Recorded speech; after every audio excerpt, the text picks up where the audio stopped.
你好，欢迎收看《新闻面对面》，我是谢仲。来开始为你介绍今天要请到的特别来宾，左边第一位立法委员陈亭妃，小五哥好，大家好。前民众党张委员张义善，五哥好，大家好。时事评论周远航老师，大家好。右边为你邀请到台北市议员李明贤，大家好。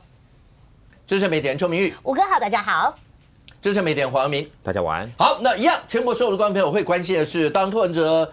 前主席在礼拜一交保以后，一路上今天再度开庭。那开庭呢，因为今天看起来法院是双轨同时审啊，不管是金华城案啦，或是像政治献金案都在审。那高院那个地方，因为北检已经抗告了，那抗告理由呢要到高院，由高院来裁，看是发回还是驳回。但是因为中间过程还记得吗？因为柯文哲柯前主席跟陈志汉有在同车，然后包括他出来的时候，那陈佑成然后有在后面，所以呢，这是检方上诉的检方抗告的一个理由。而这一部分对柯文哲柯前主席来讲，还有律师今天也有当庭道歉，那说抱歉，好不好？那是被动的接触，然后甚或直接跟北院的法官说，那麻烦你就讲一下证人的范围，好不好？那要不然大家不知道该怎么办嘛。那法官也聪明，就是现在因为在高院在审抗告的问题，如果我现在定了的话，等于是在抢高院的事儿，对不对？好，但这整个你就知道一来一往之间，好，第一个对柯前主席来讲的话，这个案子对他本身；第二个对国内政坛所有氛围，包括对于绿营来讲，对于蓝白之间，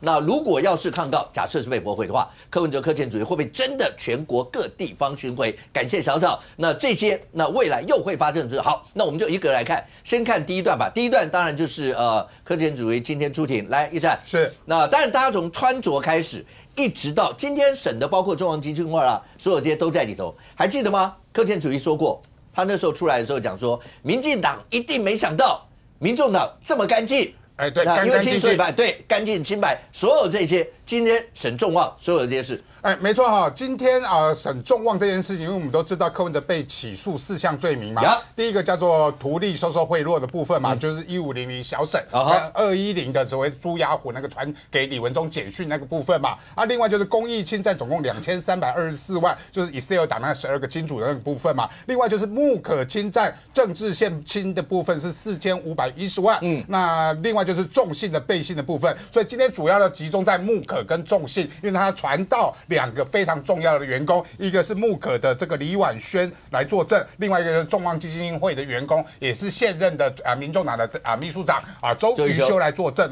因为他背后就是李文忠跟李文娟嘛，所以大家也在猜测，接下来可能就会传李文忠跟李文娟这个关键性的证人嘛。那周瑜修今天当然所有的事情都推给李文忠他说李文忠是董事长兼执行长，所有的财务人事募款他都不清楚啦，而且是由李文忠负责，柯文哲也不知道，所以但是呢，基金会我要就问周瑜修一个问题：基金会设立什么时候呢？是2022年的10月。那2022年的10月，那时候所有的基金会包含台北市所有的基金会要登记，向哪里登记？尤其是在台北市成立的基金会，就是跟你社会局登记。而周瑜修那时候叫做社会局局长。你知道那时候社会局局长，如果你老板要成立一个基金会，你会不知道他的成立的过程吗？这第一个要问我自己要问周瑜修的。另外，检察官质疑的周瑜修的一些想法第一个，他说李文忠其实作证的时候说过，这个问题这个整个基金会是柯文哲叫他去设立的，而且一切都是由柯文哲的指示为主另外就是周瑜修也曾经跟党部讨论过跟党部的财务长讨论过，说未来党部的社会发展部的钱要用众望基金会的钱来运用这个。检察官也拿出简讯来质问周瑜修嘛，所以你说你不知道里面的所有的财务运作是不可能的。另外就是说，你是否有没有兼任选举的工作嘛？因为我们都知道周瑜修其实领的是众望的薪水，但是做的事情呢，那时候大家都知道蓝白合的时候，他代表柯文哲去做谈判嘛，他那时候就是总统候选人办公室的主任嘛，那你为什么可以领众望基金会的薪水，做的事情却是选举的工作？那今天包含黄国昌也都讲所有的候选人，所有的政治人物，一大堆基金会，所有的基金会也在帮这个当事的候选人来做选举的工作重点不是你可不可以政治人物可不可以设基金会，重点也不是说你这些基金会人你跟选举的关系有没有联系，而是你这个基金会你的金流所有的钱是用到哪里去嘛？如果你全部都是付给这些选举人的钱，那你这个设立基金会目的就只是为了选举嘛，而不是基金会的做的事情，那候选人来参与嘛，这是非常不一样的样态。所以我们就看到之前我们就讨论过众望基金会的收支明细嘛。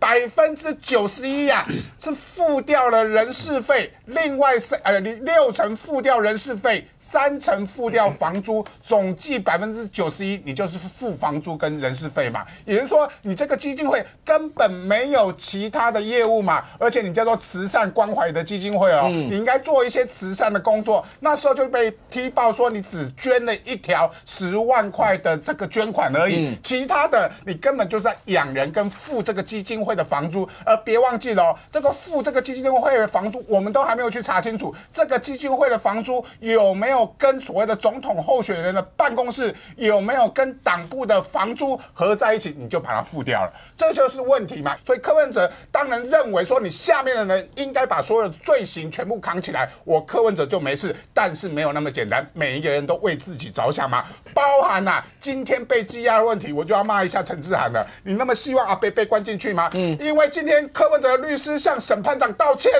开玩笑，律师跟审判长道歉，我不知道5个是不是常见非常少见的一件事吧？当然是为了柯文哲不要被羁押回去，所以他跟审判长道歉。他怎么说的？他说柯文哲不是主动接触证人，他是被动被证人接触。那谁主动接触证人？就是你陈志涵主动接触证人了。如果柯文哲是被动，当然是你陈志涵是主动嘛。所以如果今天这2天就会裁定出来，到底是交保还是看看会不会驳回嘛？如果又裁定说发回更审的话，那柯文哲又被羁押的最大的罪人就是你陈志涵。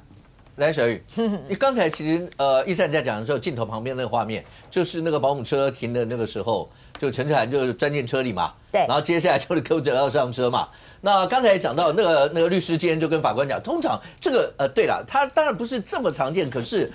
通常如果有这样一些争议的时候，律师会帮当事人，因为就律师扛嘛。那律师扛有什么关系？就律师就跟法官讲，真的很抱歉，因为然后尤其这几个字叫被动接触，意思就是说，庭上我的当事人也无辜他也不想碰这些人那你说这些人这么多人在那个地方，那有什么办法呢？对，我的当事人也不愿意所以他还请庭上说，是不是能够界定一下那个证人？对。但显然庭上也没有，因为这部分反正在抗告嘛。对，在抗告当中。对啊。那事实上啦，这个柯文哲的律师他说因为当时他们还没拿到这个交保裁定书，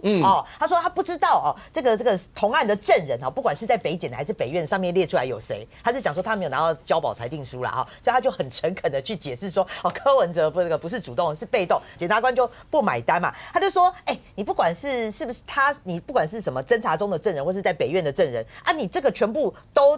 是同案的证人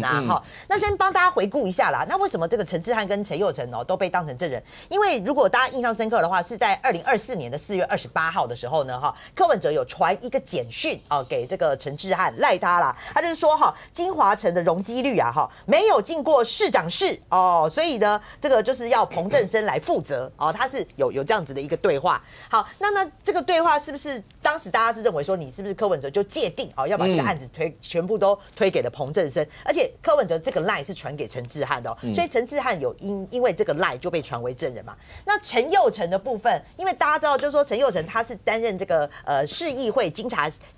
华城调查小组，他是里面的一个成员，而且当时也有传出说这个陈佑成这个左手这个拿到了资料，右手就传给了这个柯文哲这边嘛，所以就是光是这些举动啦那这个部分陈佑成可能也会有事啦好，那回过头来我要讲是说，那今天看起来就是说他这就检方他们为了这件事情，这也是检方抗告的一个理由嘛。是啊。那问题来啦，那如果说你现在要表列出因为检方还说，那你像陈志汉或者陈佑成这样子的证人，像周瑜修有200-300个，那你是不是要整个表列出来？那大家又回过头来，那其实他最大接触的证人其实就是陈佩琪那这个回过头来了，到底你是跟陈佩琪能不能住在一起嘛？可是我记得当时我们有讨论过嘛，因为好像是因为你生活必要之所需，对，所以在原来那个时候，在上一次就年初的那个时候交保的时候，其实那里面有列出这一项，就是生活必要接触，显然就是陈佩琪被排除在你还是可以接触啦这些，当然夫妻嘛这些，但因为这次院方没有写的这么明显的这些。那所以大家就这当然这个小五哥专业啦。那到底是真的可以要正面表列吗？还是负面表列这样？一般没有表列这些，没有，一般没有表列这些。我印象中也是没有，是没有表列这样。所以今天为什么柯文哲律师会跟庭上说，那麻烦你确定一下，那证人到底是什么样叫证人嘛？检方说是这个样子，但我们觉得可能不是。那其他证人也觉得他不是，那麻烦就列一下，让大家知道一下嘛。好了，这个是法律的这个专业，可是我回到政治层面来讲，你其实坦白讲啊，你说前几天柯文哲还跟那个黄国昌见面，对不对？那你说他们两个在讨论2年条款的事情，但是如果你真的有心的话啊，你其他这些要串证的人，你可不可以透过黄国昌去跟柯文哲串证？这也是可以的啊。可是你都挥不完，我只能讲说，你柯文哲出来，你所有的行动都很高调，你怎么会出来没几天，你迫不及待就跟黄国昌来见面，然后还缺席人家广播，然后他的议员还证实说，对，他们两个有见面，然后他们在讨论2年条款。你怎么我不觉得是说他们整件事情就在讨论2年条款，一定还会讲到有的没有的嘛？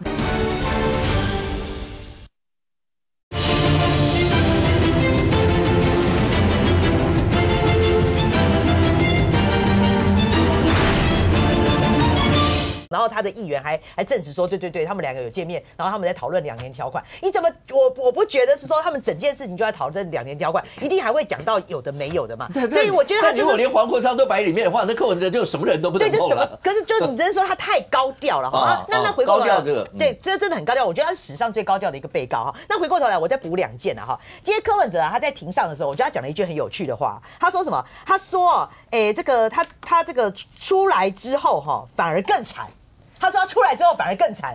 阿伯利罗的基德啊，请上车，没有啊，他说出来之后更惨，你怎么那么坏？你还请我受嘞？没有啊，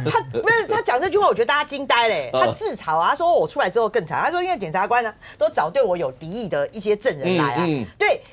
可是我觉得他怎么会觉得说出来他更惨呢？他出来吉亚冰也吃了，妈妈也见了，然后爸爸也拜了，这都人之常情啊。那你该什么都做了啊，声量全部都回到你身上，还有人出来还有啦啦队的，对啊，我想说你到底在讲什么了 ？OK， 那但是不可讳言的，从礼拜一柯文哲前主席交保出来以后，整个台湾政坛的所有的话语大概都绕这。你以为只有这样吗？我从昨天就讲说，大概全台湾只要关心政治人都会问一件事：高院会怎么裁？会发回还是驳回？好，第一个，然后第二个，全台湾所有的人呢，大家现在开始分不同的，然后有的人认为你怎么可以这样对柯文哲？有的人就问柯文哲，你凭什么？就像小玉刚刚讲的，你可以高调成这个样？那不只是一般领域，不仅有一个论坛叫法官论坛，就都是法官在那里头，所以今天媒体上有媒体报道，连法官论坛里面也炸锅，里面有人直接说柯文哲，你根本就是个白莲教主，你出关以后就是谎话说了几遍以后，然后就会变成然后你去攻击检方，然后也有别的法官出来就讲说不要这样讲嘛，那所有的过程当中大家都觉得检方所有提出来抗告的也不笑死人了，这是什么的也有，所以连专业的法官论坛也在炸锅，大家也在论战，更不要说一般人。所以现在大家都讲好，朋友的群组里面不要聊这些事情，聊完以后不知道是这个退还是这个退，现在就变成这样。但你不可讳言讲的就是，意思是说柯文哲囊括了国内政坛，几乎在声量话语上面都绕着他在转。没错，这个我想高院法官现在才是真正这个头大的，真的是他们啊。那当然，这个状况哦，其实我们往回推一点啦，其实在1个月还不到哦，8月13号，高院法官才驳回哦，当时是延押庭这个所谓的这个裁定继续延押柯文哲，然后柯文哲的律师提出说哦，希望这个抗告，然后呢，那个高院8月13号驳回，好，所以还不到1个月，然后现在也北院变交保了，那高院呢面对北检的抗告，他要做出什么决定？才不到1个月哦，才不到1个月哦，我为什么要一直强调这1个月中到底什么事？对，到底什么东西改变了嘛？好，那当然从北检的这个抗告理由里面，我想那几点其实大家看得出来哦，真正我认为会有变数的，就是陈志涵那个部分，陈志涵跟陈佑成那个部分啦。为什么这样讲哦？因为第一个还有很多证人你要传这件事情，北院法官也知道啊。那他会给你这个交保，就是他也知道说啊，那他就认为说后面的这些证人对整个案情没有那个，他一直强调里面一个叫比例原则，就说剩下的证人这些看起来已经跟这个前面的大概已经不太能会影响了啦。那他特别也强调，你就不要去接触哦。只是说像今天为什么我想为什么郑声元律师要特别道歉当然，他也知道说这一块如果被高院法官拿来因为这个是看法官心证哦。因为我北院定出来的规则就是不可以跟证人接触，他没有说是哪些证人。是，那北检说我抓到了，你在我的这个检方的证据清单。好，那当然陈志涵他怎么说哈？陈志涵他昨天在一个网络节目，他这样讲啦，他说我都去旁听我常常去旁听旁听也没有不让我去好，那今天他当然没有去旁听。当然，我认为柯文哲律师应该也拜托他，你现在不要再了，你先不要出现，你先不要变成那个变数。不是我这边道歉，然后你还出现在那儿，那很尴尬是吗？可是今天现场还有一个证人在旁听啊，黄馨香。他有去，对，所以解语蛙，柯文哲的解语蛙。所以有时候你知道啊，我就说那。到底这个标准何在？到底这个标准何在？当然，这个就是看高院法官的心证。当然，高院法官有一种最好的方法就是他如果觉得说这个理由好像也很难把它直接驳回那就发回给你北院裁嘛。由你北院来决定到底有没有必要把这个裁定重新更裁嘛，就发回更裁嘛。那你要加保还是怎么样由你这个北院来决定。这个烫手山芋我们高院就丢回去了。或者如果我有尬死他就看制裁吗？如果他要制裁，我觉得制裁好难听。通常自为裁定。对，我说自为裁定通常不会是通常只有驳回才会自为裁定。是所以我说这个就看高院法官他最后心里面怎么去把这一个部分。我觉得其他的理由要拿来说服高院法官不容易，因为在北院这一关，他们在这个严押庭里面，或是包括那个律师提供的交保，这些都是过去都一直提的理由，都考虑过了。对，那包括你说像什么羁押期间柯文哲脸书一直发文这个东西，这个也都知道，对，这个大家都已经很清楚了所以北院法官都已经给你裁交保，那为什么这个东西还拿出来提的时候，也就表示北检好不容易抓到一个，哎呀。太好了，陈志涵，你是我们的救星，让我们快速可以把这个抗告书能够提出去。所以高院法官现在就是看他怎么去认定。而今天北院法官也说了嘛，他说，既然我已经把这个所谓的裁定结果用出来，而且现在是在抗告的期间，我也不方便去多说什么。所以很明显的，北院也不要碰，对，彼此都有一个默契。你球现在你在这个高院手上，那等你高院这个，如果你要丢回来，我们再来处理嘛。所以接下来。我想对柯文哲来讲这几天当然从他律师的这个态度，我认为应该他是有一些律师会有一些不安的感觉。对，因为公开道歉嘛，公开去讲说，还要特别强调我们不是被动接触，我们不是故意的那种感觉。那当然像今天的案件今天案件老实说啦因为他是跟这个所谓的公益侵占啦、背信这一块的那这一块我想柯文哲他的今天的在庭上的表现，我就觉得。老实说，那个就叫心虚啦。我说的心虚不是说他不是因为这样讲了，伯爵，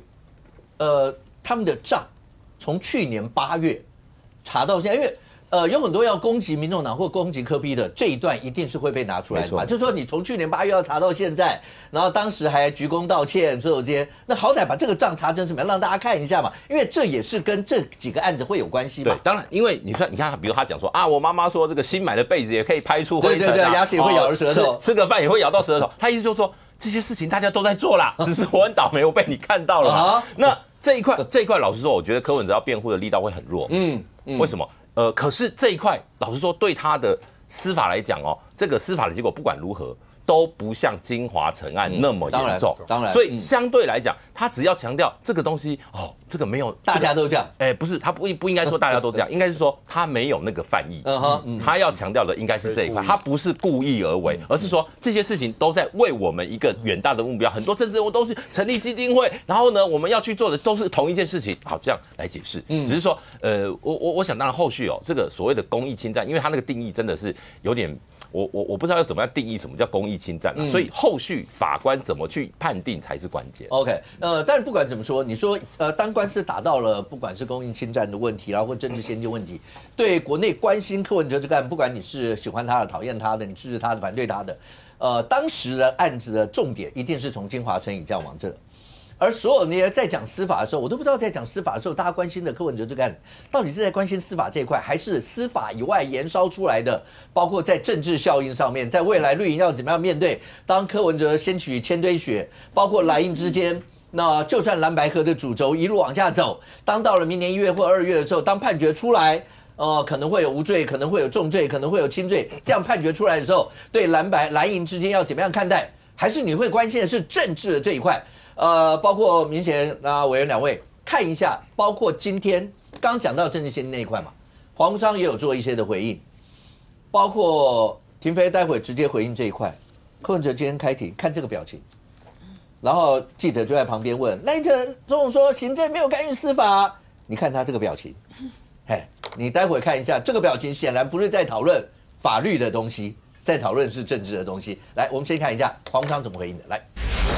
台北地检署的检察官认为，周瑜修他当时领众望基金会的钱，却在帮柯文哲主席那个时候准备竞选总统的事务，那这是呢不法侵占众望基金会的钱，那这个是呢背信的行为。这些检察官是不是活在自己的世界里面，完全不知道这个社会怎么运转？民进党有多少基金会？民进党有多少政治人物有基金会？什么时候看你们台北地检署的这一群鹰犬讲过一句话？什么时候听你们讲过一句话？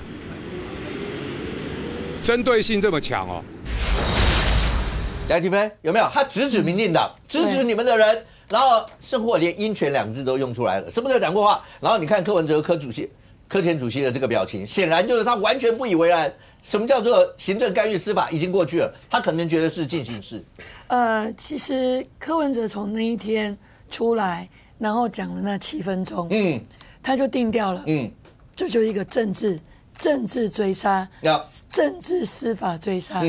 所以这样的定调很清楚，所有他周边的，包括黄国昌以前没讲到这么样的直接，在柯文哲直接定调之后，你看他今天讲的就很辣了，直接说，你看哇，你们民进党有多少基金会，民意代表多少基金会，那重点是你要不要举例说这些基金会有没有像民众党的中央基金会一样，全部这些人士都是用在支持支援民众党的一些事务。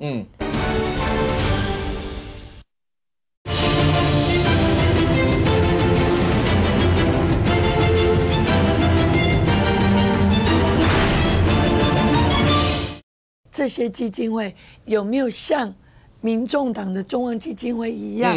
全部这些人士都是用在支持支援民众党的一些事务？没有啊，而且你才办4个活动，你要举例出来。我也认为说，你如果真的有任何证据，大家一律办。你不能说啊，他就是司法的鹰犬，你看绿就不办，好，那你把绿的你认为有问题，你去检举啊。所以其实我也认为说，今天我也不意外说，柯前主席他会有这样的表情，不会啊，因为他讲那7分钟早就定调了，他就直指赖清德总统嘛。所以当他前面听到记者问他说，那个赖清德说行政没干预司法，你有什么看法？他听到这3个字就，你说听到赖清德3个字，因为他很清楚，直接就是定调，赖清德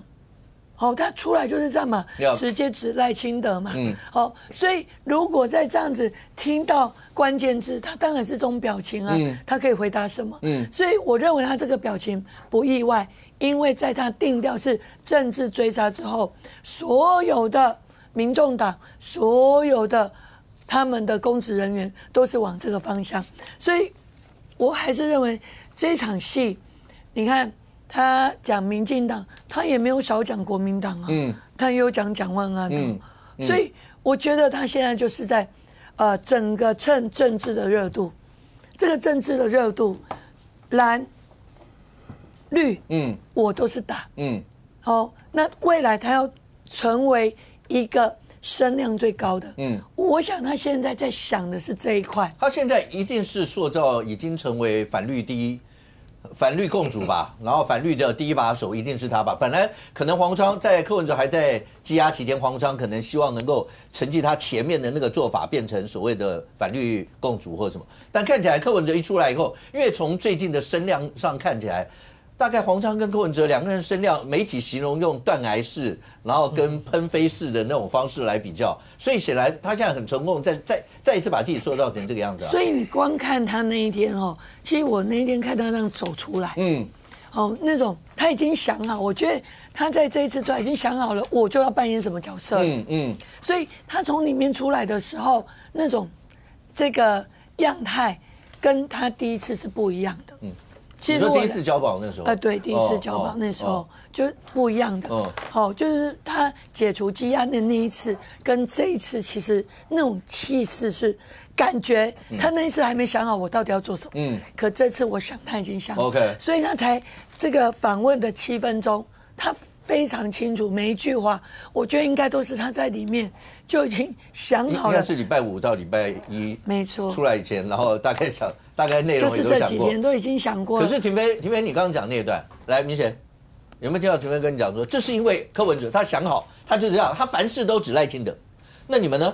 蓝营看待这件事情，看了柯建主席这个表情，包括赖清德总统讲的行政干预司法的时代已经过去了，那可能是以前国民党党国时代，然后才会有这样的一些事情。蓝营同意这样，还是你同意柯文哲的这个表情？包括所有那些过程，讲到不管是基金会所有，因为讲基金会，我相信很多人就会讲已经讨论到基金会的钱，可是这整件事情它真正出现的应该讨论的是整个政治效应上面来看的话。你们都同意柯文哲所有这些说法吗？这个会变成懒人包吧？我刚刚婷飞委员在讲的时候，就当然我没有阿北那种声量了，只是说第一个，阿北不是针对赖清德，他是针对政治有没有干预司法。你看嘛，4月份美丽岛电子报做了民调，当然五哥因为他是法律人，可能他对这民调不认同。可是将近60%的人，民众认为说政治就干预司法嘛。一般民众将近60%呢，很高呢，或者甚至干预司法、政治介入检调都有，都60%啊，就是变成多数一般民众的看法。所以阿北是听到说怎么问这种问题？这不是共识吗？这不是社会共识吗？你表情一定要做得这么足吗？不，阿北的，我在学那个懒人包啦。第二个。我讲啦，因为我在思考说，关了360几天出来的，因为像到底在羁押里面会是这样？我认为阿北这算是说大家在讨论他，我认为是阿北有点像满血复活。像我的同事有一些在那个羁押的，印小薇出来嘛，我太太看到照片说，这是小薇姐吗？我一看照片，哇，怎么变那么憔悴？差就这样。然后我们的同事陈崇文也是被羁押过嘛，哇，出来瘦20公斤，我看到照片我也认不出来。我们执行组还问说，看到照片说，这是陈崇文吗？我看着认不出来，我真的瘦好多。所以我是没有。这是正常状况。真的吗？你问波基在看守所当过替代役，一般进去波基是不是在里面可能包括情绪啦或各方面，所以瘦很多的很正常，甚至有那种一夜白发的不是有些是因为没有染发啦有些但是有些是真的就是真的所以吴子胥过昭关不是假的是，所以阿北这种表情呢，就感觉让人家满血复活啦，就说或许比较瘦一些，可是都是很生动的抗议说你赖政府就是那个干预司法，政治干预司法，而且最主要是他8月的时候讲了一句，那个他关一蕊，我会变成台湾版的曼德拉，所以我认为说他现在他的政治效应在，然后大家也讨论他，可是他会不会变成台湾版的曼德拉，取决于有几个关键就说接下来12月是那个嘛，辩论终结嘛，2月宣判。他现在是金华城，还有包括我们今天讨论的几个公益清算几个案子在一起了。其实金华城才是关键的。金华城有那个贪污治罪条例，而且就说有没有重刑条例，有没有重刑条款10年以上嘛？那贪污治罪条例只要有判刑的话，有确定的话，对于他未来要从政或参选的资格就有影响到嘛。所以还是说他会不会变成台湾版的 Mandela， 还是要到明年2月中确定啦。只是说他目前声量还在嘛，说他一谋一笑一个动作，不止变成表情包之外，网络声量还在啊。我们本节目也是会继续讨论下去啦。那只是说，我觉得我就说。对于蓝白合，今天包括国民党主席朱立伦也声援嘛，就说这一部分就说未来不论是明年的选举或未来都说蓝白合都是一个大的方向嘛。那他也提到说，让柯文哲针对案情好好证明自己的清白。我拿我自己的例子来讲，我们的支持者或我们的选民对阿伯还是讨厌的有啊，可是同情的变多啦，就说那管下顾啦，到底是安怎啦，会怎么样？就是跟赖政府说他过去不止针对柯案或其他的，就说会不会绑在一起？因为老讲台湾的民众是同情弱势啊，或被打压的这些，不管再怎么样，阿伯当初怎么崛起了？2014他参选台北市长之前怎么崛起了？那时候监察院调查他，所以那时候崛起，当然2个无法类比啦。可是他第一阶段崛起的时候，他认为他被打压，社会形成那个氛围，在这个阶段，如果最后2月宣判的时候，金华城没事啊，即使其他案件有判的话，会不影响他的参选资格哦。我认为那时候会变成搞不好有那个氛围会起来哦，台湾版的 Mandela 会有啊。可是如果一审宣判是连金华城都有事的话，那他的政治效应我认为会低一点。对，你刚开始讲说柯文哲如果是因为取决他的案子判决嘛 ，OK， 那如果要是没有影响到他的参选资格，他可能会夹着台湾版的曼德拉，然后直接要参选。那跟你们呢？那我的意思说，如果他这样，他跟你们蓝白之间，2028只有一个人能选啊。2028了，可是你要过2028，你要先过2026，明年先让选举还是要合作啊，所以时间是一段接一段啊。不，现在有人说媒体报道说他开始会全台走透透啊，到底有什么？我认为到明年宣判之前，应该不会有那么大的动作啦。那至于说你说那个，就说那接下来那个北检提出抗告，那是面子之争呐。之前一开始说柯文哲不交保，之前我们讨论说橘子也我靠我里吧，橘子也要约，橘子回来。投案之后，柯文哲才要放，不是义善的主张吗？放很多的主张吗？可是橘子现在在外面啊，你说现在说陈之汉那个陈佑成还没有约，他们两个又不是关键，所以我就说该出来就出来了。那至于说，因为如果原先羁押期也快到了，也差1-2个月而已啊，所以。我觉得那个北检是有点面子挂不住了，我认为抗告会被高院驳回了，只是说阿北接下来会不会有旋风再起，还是取决于明年2月的一审的宣判。我感觉我刚刚听那个明显讲我觉得国民党有一点担忧。有点担忧。你说好像阿北旋风如果再起，如果他的参选资格也没有问题，那如果真的夹着这股旋风真的选下去，所以我刚刚问说，那蓝白之间怎么办？就蓝营一定有自己的母鸡嘛？在谈，对，2026一定要再谈嘛。可是就说双方要有默契存在。老讲过去有失败的例子，2024的时候谈判破裂，所以2026。我觉得从立法院包括2次罢免建立一个默契要去谈啊。如果双方尔虞我诈说阿北一定怎么样，我觉得就会有坑，就会有坑巴巴的。可是目前的默契目前是好的了。我觉得就是新北就很难谈了。对不对？黄国昌一宣布要选，那个李四川都没掉。德公有，我不排除，就是说会有焦虑啊，新北就有焦虑啊。说什么没有？不管再怎么样，不会给苏巧慧嘛。说没有那个啊，你们说没有母鸡啊？李四川说的啊，说他会说是因为说哇，所有的议员就开始说没有母鸡啊。我们台南也会整合出一组人选，绝对不会让廷飞。那个得嘞算啊，一定，这个至少蓝白都有这个共识了，不能让我有信心，不能让民进党渔翁得利了。我们绝对有信心。但如果真的来，伟航来，台湾版曼德拉已经从对明显口中讲说，这是柯自己讲的啦，我是引述而已啦。你会不会那个旋风一起，它真的变成台湾版曼德拉嘛？如果真的那个旋风一起好，可是你看柯文哲这次出来，车经过那个台北车站那一带。他不是也点名了双子星？对，那大家就讲说你点名双子星干嘛？因为蒋万明年要连任啊，而且还直接说什么怎么这么慢，还什么类似这些。也就是说，柯的风格显然跟黄国昌真的不太一样。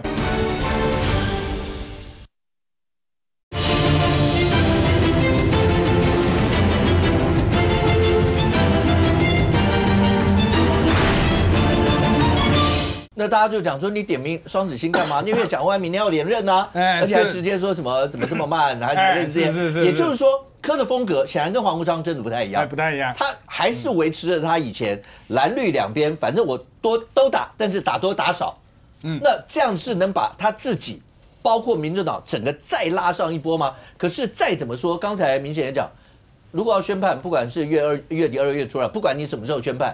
判下来的结果，还是会对他有影响吧？当然一定会有影响哈。不过我们还是回归实际的行为来评论一个人，这个比较精准。那这个我们先回到他交保的那一刻啊，哈，在他交保那一刻，有人会知道他发的第一个 shorts 影片是在打蒋万安的吗？有人会预测到这件事情吗？我想应该是没有人会想到，应该都觉得。他第一篇要不就骂赖清德，要不就是对，他当然他是在外面讲话是有骂赖清德，可是你不知道他一上车之后发生的事情，他的那个秀只是什么时候拍？因为我们自己是在做拍片的嘛，我就问啊，今天在场所有人其实都是要么媒体人，要么政治部，谁会来这边上班的时候一边拍片呢？不会嘛，我们没有意识到这件事情，可是他们的团队不管是不是柯文哲受益的，人出来一上车就开始拍。他们要的镜头，第一个镜头，你看他怎么剪？柯文哲在窗那个车门边上工了，那不是上衣服了，就我要上班的那个上工。我忍你一下，我帮你把上工请来。上工在楼上。好，然后接下来镜头怎么带？下一个点视角都出现在双子星很下面，所以他是抬头，就是很贴着车窗看。对，正下方。我就问哈，如果台北人比较有地理常识的。你从那个爱国，一般要去高速公路去新竹，应该你就走中华路，就西门町前面那边嘛，然后就再转中央西就走了。请问会经过双子星这样吗？不会，那是刻意绕过去。一般就直接就走了嘛，赶快去看妈妈最重要。可是他特别绕一圈，双子星骂了。112很多人也不知道在哪里啦，就是过去的那个塔城街郑州路牛肉面的那里，现在变废墟了，然后他把它重新弄。还有骂完112之后，立刻转头骂那个停车场贵阳，然后停车场，然后还有西林国仔，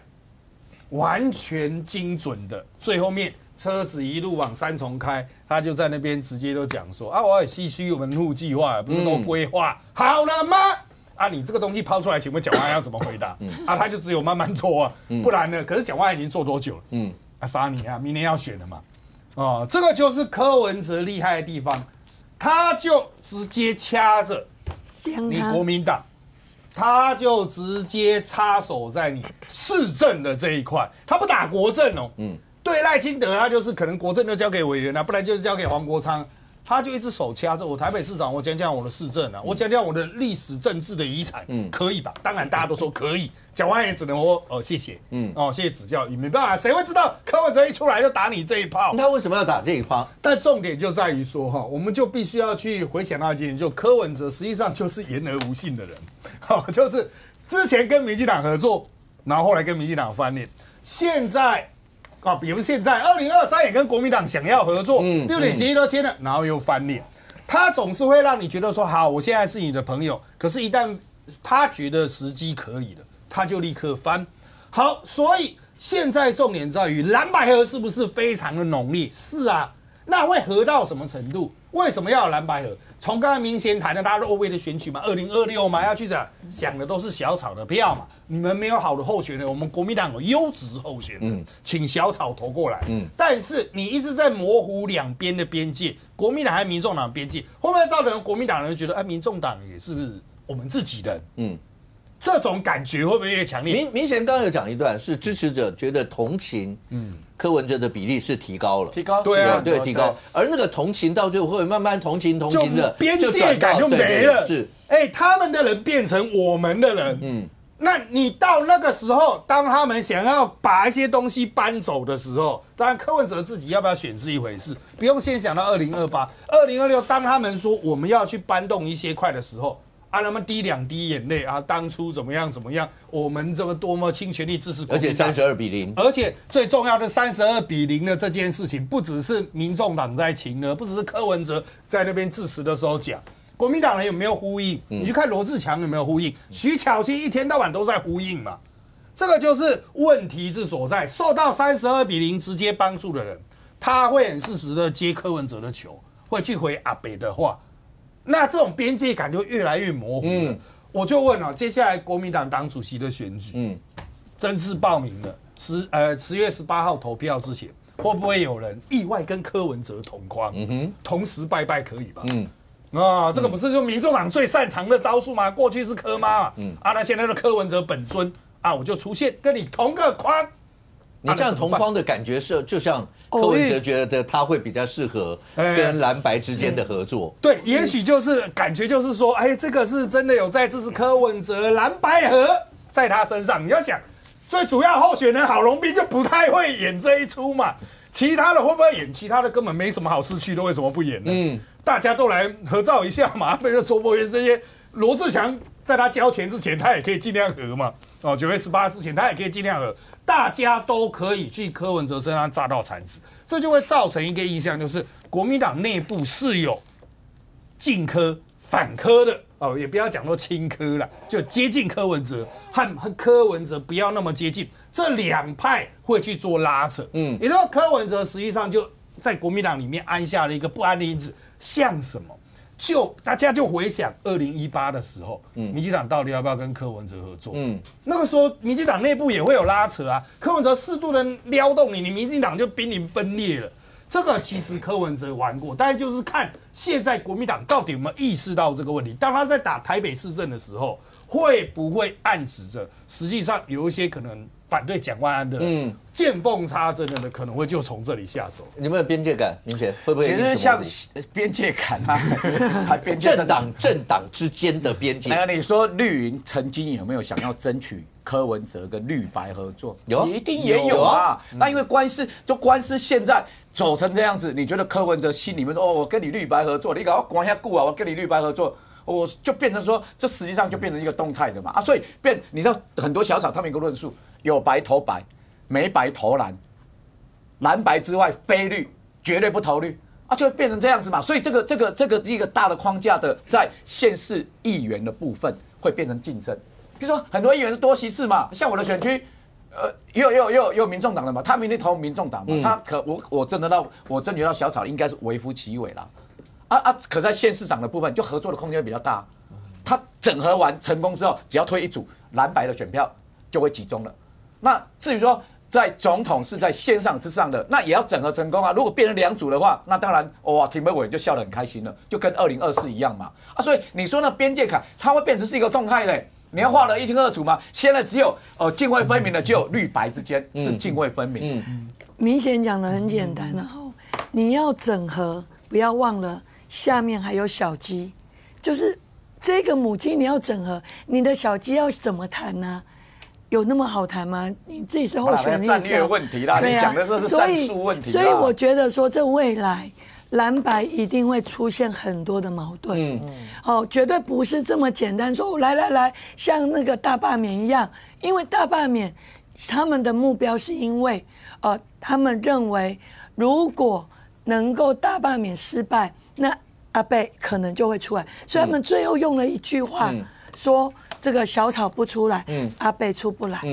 他们是因为有这样的，可是如果到了蓝白2026的部分，那不是不一样哦。那个部分会变成说，你今天在整个议员的提名，然后是不是会动到所有县市首长的问题？那个就绝对不是这样1+1这么单纯的问题。但奕善是刚才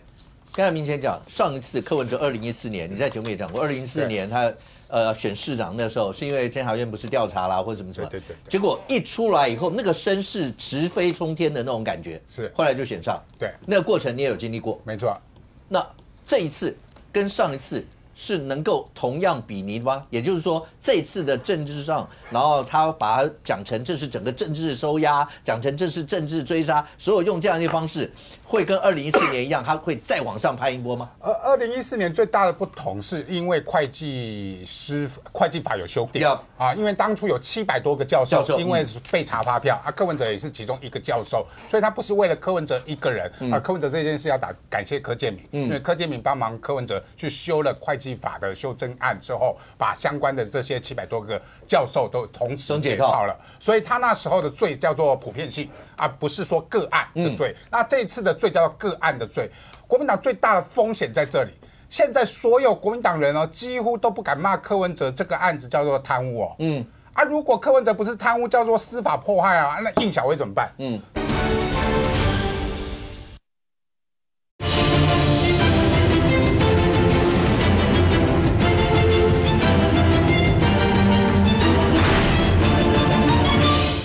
现在所有国民党人哦，几乎都不敢骂柯文哲这个案子叫做贪污哦。如果柯文哲不是贪污，叫做司法迫害啊，那应小薇怎么办？所以昨天郑立伟有帮应小薇讲话啊。为什么小草在帮柯文哲的时候，我看不到国民党人在帮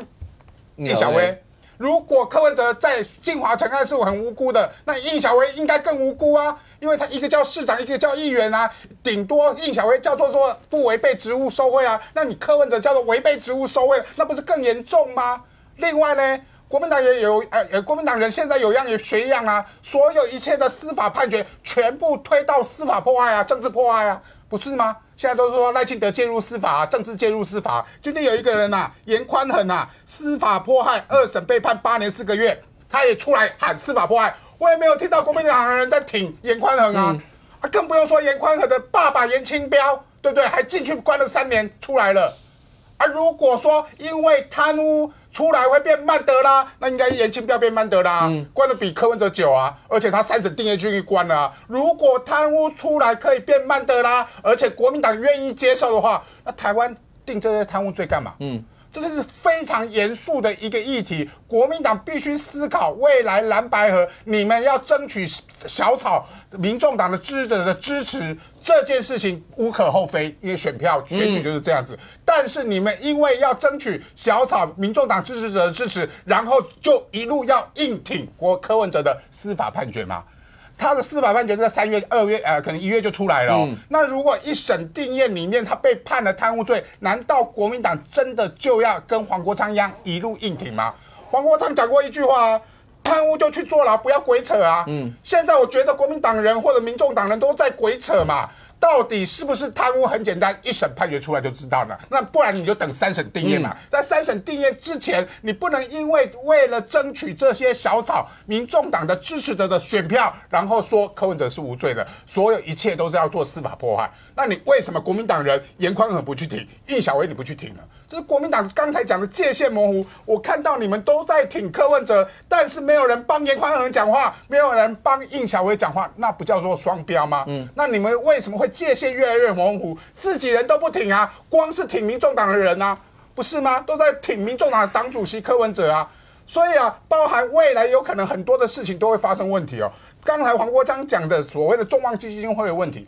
众望基金会是台北市政府在去年发函给众望基金会，你们要交财务报告跟工作报告，他们交不出来，董事会连续流会了2次，最后交出去，台北市政府社会局是移送廉政署侦办呢，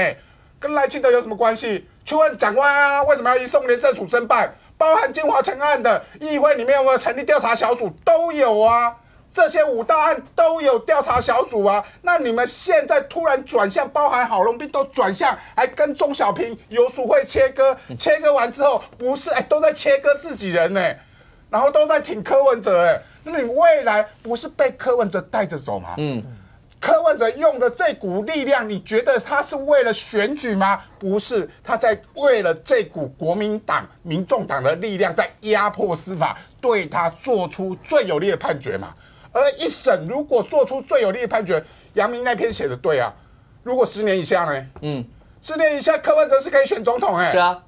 那国民党，你真的会觉得这样子对所谓的蓝白合是有利的吗？别忘记了，柯文哲跟黄国昌的政治性格相当不同。黄国昌啊，我不会赢就不会选啊。他参选宣言就这么讲啊。柯文哲是我不会赢，你会输啦。所以我一定逼到最后一刻。我包含在台北市，柯文哲跟黄国昌的玩法不一样，黄国昌只顾着自己的新北市，柯文哲一定摆双黄进去。蒋万安，你来谈，不然我黄珊珊就选台北市。那你如果不让出新北给黄国昌选，李四川硬要到台北市选，新北市选，那我黄珊珊跟你选到底，看你怕不怕？你不怕的话，不让台北市，你硬要让李四川去选新北市的时候，那我就双黄跟你拼到底，拼到最后双城弃保，看谁赢嘛。到最后谁赢啊？如果你们现在国民党的界限越来越模糊的时候，那时候以造势的能力，柯文哲的造势能力，黄国昌、黄珊珊的造势能力，你们的李四川、蒋万安有把握会弃保干净吗？这个是国民党的困境，我真的不想要提醒国民党，但是我就是要提醒国民党，如果因为在司法上，国民党如果这样硬挺柯文哲下去，不断的说这就要做政治操作，但是国民党受伤的是国民党。来，明姐，人家这么好心提醒你。不啦，易善有时候有他的见解啦，可是也不需要用那种鬼扯啦。我觉得讲的真的太重了啦，因为易善你本身也是柯案的受益者嘛，我觉得不需要用那种词啦。所以我觉得说，我们的讲法是说到起诉归起诉，你到一审定谳的时候，他的政治效应，如果真的金华城过关的时候，他有没有他的政治效应？有啊，所以他像他讲的，他会不会旋风再起？我认为会啊。如果他在一审的时候，如果被求起重罪的话，那同情他的那个效应一样会递减，那对他的政治效应就会有影响。你人讲起风台嘛，你变成强烈台风就变成把它变成热带气旋，或者甚至连那个热带气旋都没有，那就会影响。那最后还是要看一审啊，你不能说国民党全部都硬压上去了。那蓝白合作是一个政治的一个氛围，因为毕竟他对抗了跟执政党是一样的嘛。所以我刚刚讲民调多数认为说你政治有没有干预，那你执政党也要证明说你政治有没有干预啊？整个一个过程是这样子。你们指控人家，你要指证我们有干预。民调60%在这里，民调在这里，你觉得民众是不是在指控你们？你觉得民众都瞎了吗？民众的感觉，反正的感觉，民调几份民调做出来都是在这里啊。证据是两回事。对，所以指控别人需要证据，不是感觉。到底怎么去合作，怎么提名，我们去做整个的问题。可是也不需要指控人家鬼扯，我也从来没有用那么重的词在指控你嘛。我没有说，我说黄国昌讲贪污就去坐牢，不要再鬼扯了。这是黄国昌讲的，不是张一善讲的。你刚刚讲的都说国民党跟民众党在鬼扯嘛？你一开始贪污就去坐牢，不要再鬼扯。黄国昌讲的话，你们现在不是在鬼扯吗？可是如果真的讲，来，杨明，柯文哲如果一路能旋风再起，好，会被威胁到，虽然叫蓝白合，但会不会搞到最后？那一客为主，反而变成白蓝河，这个也是大家在讨论。当然，那就变2028，你真的能够吸收这么多的能量，能够像明轩说，你搞到这个变个一个强烈台风吗？还是只是一个热带气旋？中间对柯文哲来讲，他有多少关卡要过？对我为什么会刚刚这个易善提到我写的文章，那基本上3个关卡啦。那当然，他首要一定是司法嘛。当然。那如果今天交保这一关都没过，你就要回去的话，我老实说，那个对他是加分呐。是吧？就政治能量来讲，对吧？他进去钱也是加分，7000万，对不对？是不是？不是，我讲首要回去哦，越换越强。民进党会头痛啦。那个不管怎么样，他早晚还是要交保的，是吗？因为你看嘛，他就算15个月以后，你还是要让他，就是一审完，搞不好还是会交保嘛。那你现在又让他回去，老实说，只会让小草更愤怒。那种所谓的那种，因为他已经把它定调为把这个司法案件定调为政治的案件了。那所以在这种案件里面他的支持者不会去认定说，就是大家来看。柯文哲就是清白的，这个毫无疑问，对小草来讲，柯文哲是不容侵犯的神圣的存在。我觉得这个很合理，合理。任何一个这个政治人物的支持者都是这样想的。比如说陈亭妃委员，他的支持者当今天陈亭妃被人家欺负的时候，一定站出来帮陈亭妃委员捍卫；李明贤的支持者一定出来帮阿贤捍卫。我说这个都很合理。可是呢，关键在于说，当未来，比如说我为什么讲司法关卡一审，10年以上，老实说，国民党就不用担心了，因为柯文哲不会成为选项。那未来他就蓝白合里面不是柯文哲，而是说蓝白要怎么用其他的形式，就柯文哲有没有代理人，那个是另外一回事。可是10年以下的时候呢，还不是我讲的是有罪而不是无罪。对啊，10年以下，国民党里面会不会有一股声音说，我们怎么可以跟一个贪污犯合作？就是他还是贪污治罪条例里面。也许敢有可能是独立啊，对，有可能是侵占啊、背信啊，对，在法律上他可以参选，但对国民党要怎么跟有这样的罪名在身的人要怎么合作？对，甚至国民党里面也许会有一个论述说，我们就是要执政，为了要蓝白合，我们要特赦柯文哲。可不可以？可以啊。所以我说这里面会有很多的排列组合啦。那这个变化哦，我跟你讲，我们节目可以还有2年时间可以讨论啊。现在才2025，到2028之前都有机会。对，当然到一审到明年上半年这个时间哦，会有第一波的一个等于说他的柯文哲所谓司法案件的一个基本的标准会出来。对，就判决看出来是怎么样。那对柯文哲来讲，他当然。第一顺位，他希望当然是无罪啊。当然，尤其是贪污的部分，就是金华城案，他至少要评到无罪。那可是这个部分，这个老实说，我觉得在司法面前大家都没有什么把握，可以说自己一定是这个可以有预测了，说怎么样的。那但是第二关是什么？就是蓝白之间的默契怎么堆叠？可是蓝白之间的默契怎么堆叠呢？这个关卡又跟第3个关卡绑在一起，就是什么？就是柯文哲的。性格的自我的关卡，什么叫自我关卡？就是像刚刚周老师讲的，谁会想到他交保第一件事情，从这个衡阳路一路开车，然后呢，到了这个去指指点点的都是看到那个市民大道，对，承德路那边看到双子星，怎么还没盖起来？这一种，我相信他不是为了要攻击谁。他只是就是他觉得这个是他任内发包的东西，他看一看他当初的这个政绩，原来现在没有什么进度，那没有进度有很多理由啦。老实说，现在工程要盖的也真的很辛苦啦。发包出去缺工的缺工，缺料的缺料。可是呢，当他今天用这样的方式去叙事的时候，蓝营包括蒋万安的支持者心情会怎么样？是啊，尤其像周老师一讲了，对吧？绿营的也会跟着说，你看，柯文哲都在攻击你蒋万安那这种就很容易变成是蓝白里面善意堆叠里面的障碍。这个就是柯文哲的我说的性格的变数。这种变数在过去常常发生啦，不管他跟哪一个阵营合作，都会因为他的一些发言，或者说他的一些想法，也许他没有恶意，但是却可能在这个叫说者无意，听者有心，就会被这个变成一种负面的能量的堆叠。那这个对蓝白合就会变成不利。所以我说这几个关卡其实是绑在一起的，司法在野的势力的整合，然后再来就是他自我的这个性格的这个状况可是通常我印象中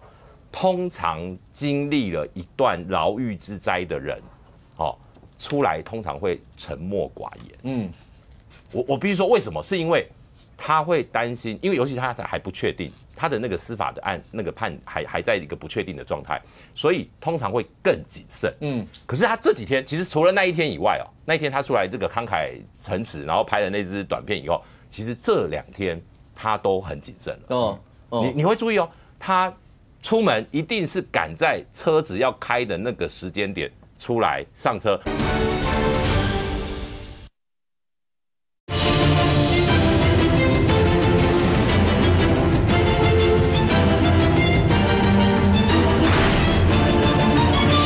其实这2天他都很谨慎了。你会注意他出门一定是赶在车子要开的那个时间点出来上车来不及。你的意思是说，那是刻意不要让媒体有机会堵麦问到，包括到法院，一定都在那个开庭时间的压线准时。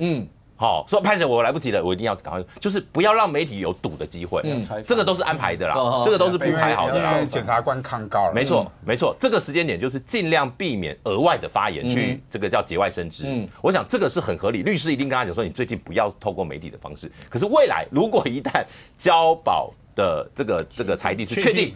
假如他是这样的，也许会有不同的模式，也不一定。OK， 小雨，刚才从前面讲到，包括要不要执政党、民进党要去证明说他们的没有干预司法，你就有点很不以为然。但是除了这个以外，对柯文哲未来旋风，因为我为什么常讲很清楚，他说你跑过柯文哲的线，你也知道刚讲到包括性格问题，包括各方面。所以有人讲说对柯文哲，因为他自己是狮子座，有人说那个狮子王，就算狮子王落难，他了解了什么了解了狗的日子，我也不知道这个比喻到底是为什么要这样比。但是不管怎么说，像杨明江刚才波基讲的，是真的我了解到了这个状况，不能像我以前一样横冲直撞，我爱怎么样就怎么样，我也要考虑一下现实。柯文哲会做这样改变吗？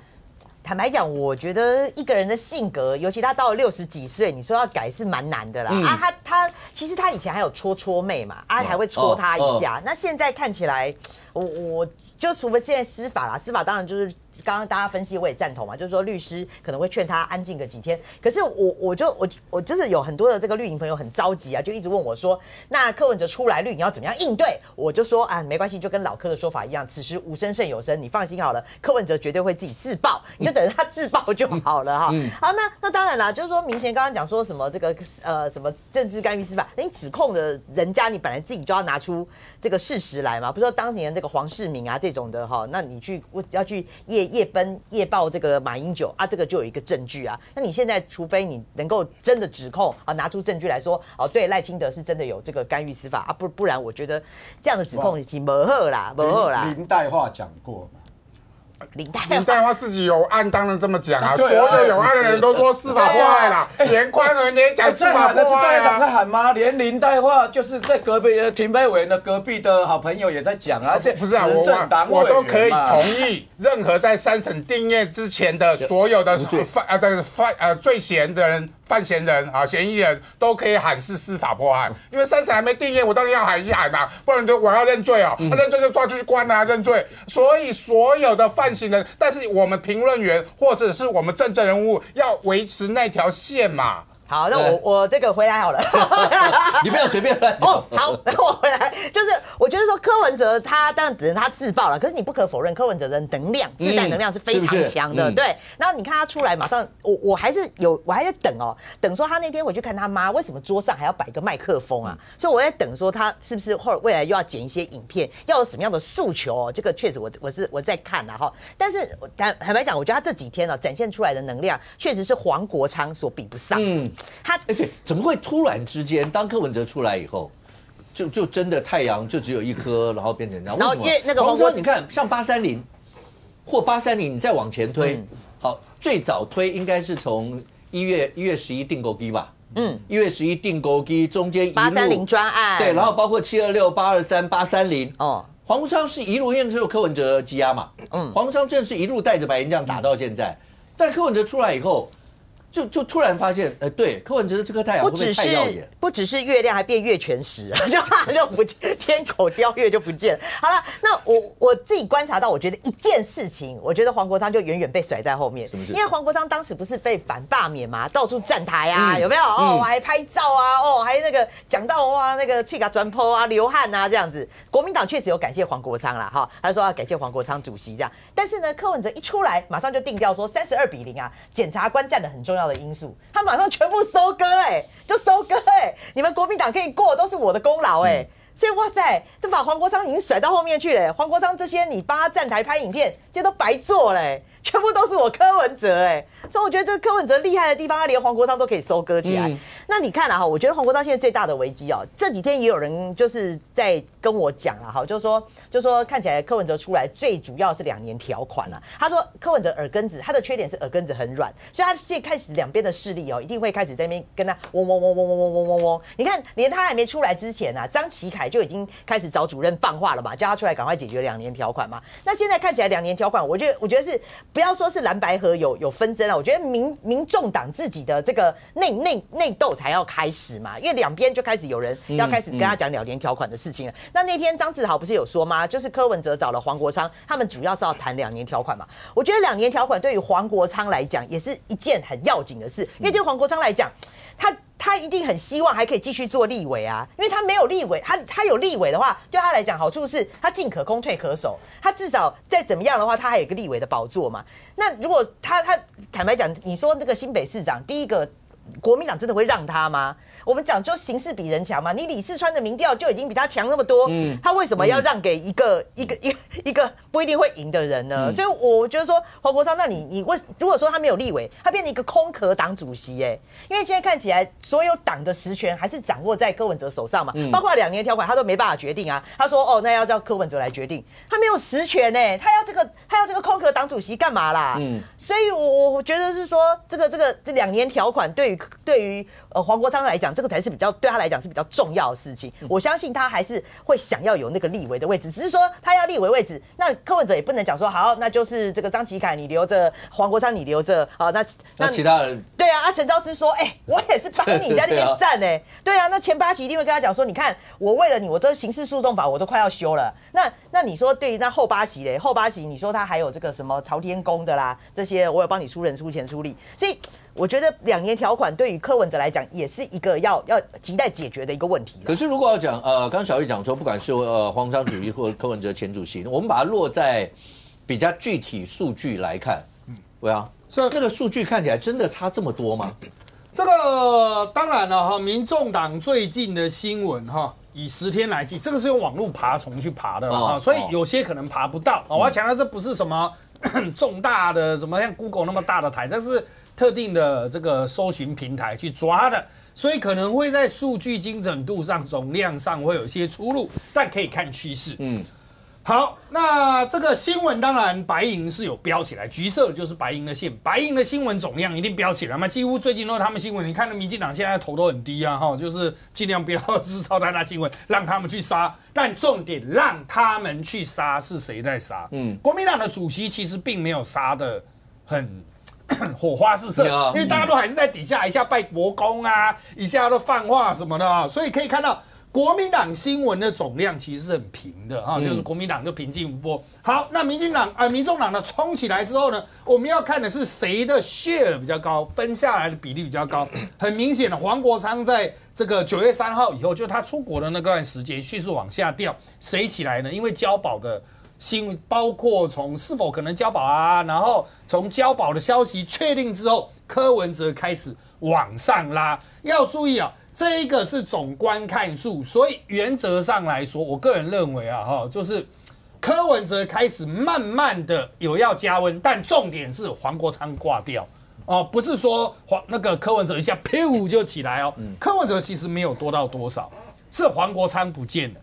会不会就是一个太阳出来了，我们已经不需要月亮，的那种感觉，就是黄国昌也不太需要去看他。为什么不太需要去看他？除了他出国相关影片比较少，报道数比较少之外，就是实际上小草可能比小葱还是来得多。这个事实是民众党本身不破的事实。柯文哲出来之后，他具有比较强大的市场主导性。那我们从前面的一路谈到这一边重点就是在于说。在柯文哲还在里面的时候，民众党的确就是黄国昌说什么就是什么嘛，包括陈志涵等人全部都是黄国昌说什么都什么。但我们再注意一下，我们都知道柯文哲就是叽叽咕咕很爱讲的人嘛，但从他东批评一个西批评一个，去剪出完整一整段都在骂蒋万安的部分的那个短影片，他显然讲了很多，但剪了这些出来。剪的这件事情，我们都知道是有视角，做媒体都会有一个特定视角，谁剪的？黄国昌会特意去剪一个骂蒋万安的吗？可能性没那么高。是不是陈志涵就在车上提问的那一个人，他重新拥有权利了？过去他只能在黄国昌的底下讨饭吃，现在柯文哲出来，他重新拥有权利，他必须赶快去挤到旧主席的身边。所以这代表什么呢？民众党的媒体焦点接下来可能不是以黄国昌为单一的核心了，黄国昌还是可以去发他的片，走他的活动，但柯文哲会不会去发他的片，走他的会嘛？他去拜爸爸的牌位的时候，大家都看到嘛，媒体在那边有只看到他抱抱，跟那个住持抱抱，然后他进去之后的影片呢，人家给的柯文哲要的视角。当幕僚说可能不受访的时候，柯文哲说讲一下。主动性回到柯文哲身上，所以我认为一旦当这些小草，也就是民众党的核心支持者意识到说，我们可以不用再看转传圣旨的人，我们可以直接看圣旨的时候，这种期待感才是对黄国昌伤害最大。即便黄国昌讲就像他刚刚我们看到他在庭外受访这个主席今天的这个有什么样的攻防民进党小英基金会他讲一大堆，但是。小草真的想问的是，为什么没有法庭记录了？不要忘了之前的主体就是法庭记录嘛，民众党还用 AI 去生成柯文哲的语音嘛，这语音放送是一定要的嘛所以现在的状况就是说，如果从我们刚才前面所讲的，柯文哲为了闪抗告，声量稍微小一点点。那也许一时之间黄国昌还不会那么快消退，但如果确定柯文哲过关，不会再进去了，他会大鸣大放，不管是放向什么方向，显然每一个他的谈话都会被极度放大啊。就算他们民众党自己不放大，我想各路媒体也会放大。所以接下来我觉得才是真正会有困难的，因为其实对民进党真的不会有什么困难，民进党没什么投票啊。顶多明年初会有一个各地区的初选，可是国民党马上就要党主席的选举了，我觉得这个影响真的不得不注意啊！要是柯文哲讲说那个郝龙斌骂我，说我是什么图利什么的，放这个出来，郝龙斌会不会掉一层的党员投票？这个就是有可能见缝插针嘛。甚或再讲话也没有做多好啊，要不要换罗志强做看看？如果有这种话出来的，今天傅昆萁对，说他要参选，对不对？傅昆萁是上次我出来最后一个去见，因为他就去傅昆萁的妈妈的那个空寂嘛。上次出来的时候，不就是这样吗？所以柯文哲讲一个东西出来的时候，所有东西瞬间放大，要注意啊！当他冲出来的时候，那个量可能是80%到90%的那种媒体轰炸的效果。这一个轰炸效果出去，你现在所谓政党的支持度啦，黄国昌支持度什么新北10%，那都不在重点。现在就是一个柯文哲占满整个广播频道的情境，那当然国民党才是最大的，我想威胁性最大的人。那如果陈德刚伟航这样的话，包括民贤跟田飞先请教一下，如果柯文哲假设抗告高院那个地方，假设抗告驳回的话，那柯文哲就不会再压嘛，对不对？那如果真的像媒体讲的，他们会不会有全国巡回，然后去感谢小草或什么？有媒体上面大家在讨论讲说，他肯定会挑民进党的一些的地方，或是最近好啦，因为民党最近有一些南部的执政的县市，你说像高雄啊，有没有什么天坑的问题这些？他如果真的就硬挑你们那些地方去，刚刚讲，因为他的媒体声量会大幅的放大，那对你们来说怎么办？我觉得就是要面对啊，就是要面对啊，因为这个823之后，那我们知道2026其实对于民进党来讲不是那么的好选，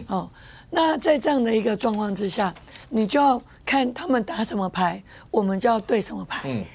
那你不能说如果柯文哲来，那台南、高雄，我觉得一定会啊，对啊，是不是？一定会啊，就要知道怎么样，因为看起来他似乎如果真的要巡回，他肯定会到那个地方这样走嘛。他就是开始挑，对，你目前有一些问题的，刚好台南风灾，他去那边缩嘴，然后去高雄那边，刚好这个西雅电厂这个火灾，他去那边缩嘴，我觉得或是光电问题，我觉得一定会，可是这个就是我们每一个人，如果2026要参选的，我们就要去应对，我们就要去面对，我们要用更多的找回人民的信心，因为它属于空战，柯文哲就是空战，那我们要用我们一步一脚印的方式去取得民众的认同感跟他们的一个感动，我觉得这才比较重要。你现在没有办法去预设说柯文哲会怎么办，因为陈佩琪已经说了，他不排除。对啊，他已经说了嘛，就是因为他讲的那段话，对，所以大家都在讲说未来是不是真的会这样弄？对，那依照阿北的个性，一定会，他无法耐住那种孤独的感觉，他一定会，而且小草也一定是会这个怂恿的他，push 的他。所以我认为这个本来就是民进党一定要面对，可是我觉得这个对谁影响？民进党要面对，国民党要面对啊。国民党为什么要面对？对，因为他声势越高，对于他们在地方的整合会越困难。就像我讲的，他们不是在这个县市首长的问题，他们还有另外一层叫议员的问题。而且民众党早就说的，他们目标不是放在县市首长，是放在这些县市的议员。所以就要看到国民党会不会让出席次，那如果没有让出席次，肯定又谈不拢。谈不拢是不是又会造成了在县市首长的这些矛盾与问题？我觉得国民党才是真的是要踹开蛋。OK， 对啊，明贤要回答以前，小玉我先请问一下，傅昆萁真的会选当国民党主席吗？今天那篇报道，包括他的声明写的那个，他到底是选是不选？他只说了卢秀燕是众望所归，但是他没讲他自己啊，他只说有人劝进这2个月。讲到卢秀燕就不必了吧？大家知道现在天崩地裂雨淋，卢秀燕都不会选啊，所以扯卢秀燕干嘛呢？就我了解啦，其实他这个有一个过程，就是说，其实这个傅昆萁应该一开始是还是帮朱立伦说相啊，就是在跑，就是跑大家就问说有没有要在这个希望还是可以来支持一下朱立伦啊哈。结果话说他去跑那个什么中南部，今天那一篇出来不是说找了一个中南部的大佬？对啊，其实说穿了就是张荣卫啦，就张荣卫，他去张荣卫家。那我听到的是跟那个报道有一点不太一样哦。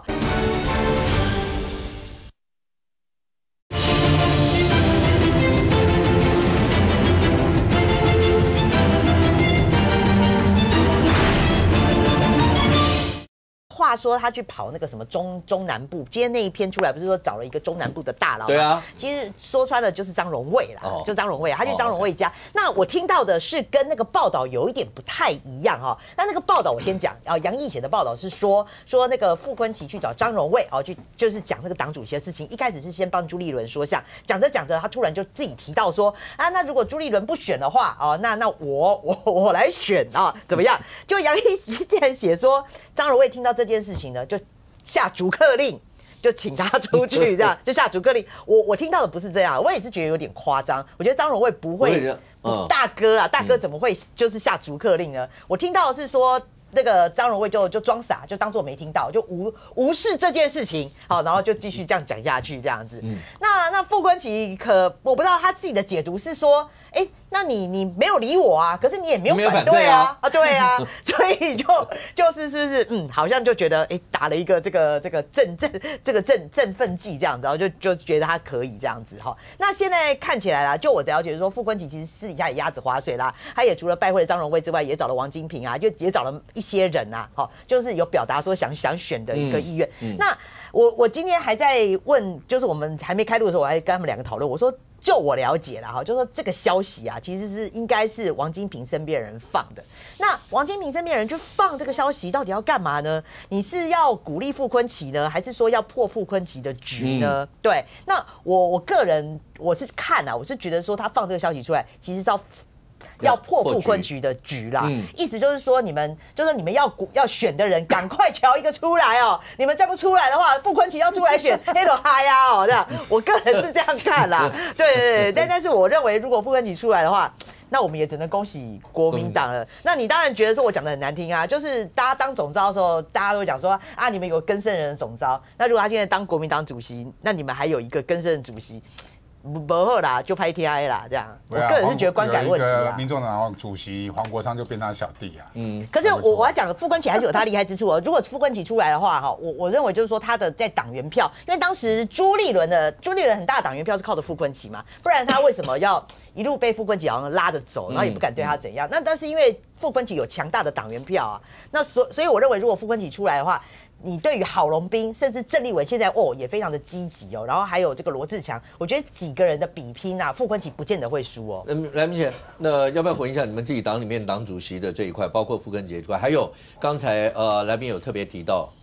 国民党的主席会不会柯文哲跟谁靠一下同框拍一下或什么，就感觉上好像国民党的主席要民众党的前主席。然后觉得比较满意，大家蓝白合才往下走，真的会有这样的味道吗？是啦，这叫选国民党主席，不叫选蓝白联盟的盟主啦。不是搞错，现在还没有华山论剑的时候，现在是国民党自己在选党主席，是加内事，党员包括很多基层支者需要蓝白合适，前提是要拉下民进党。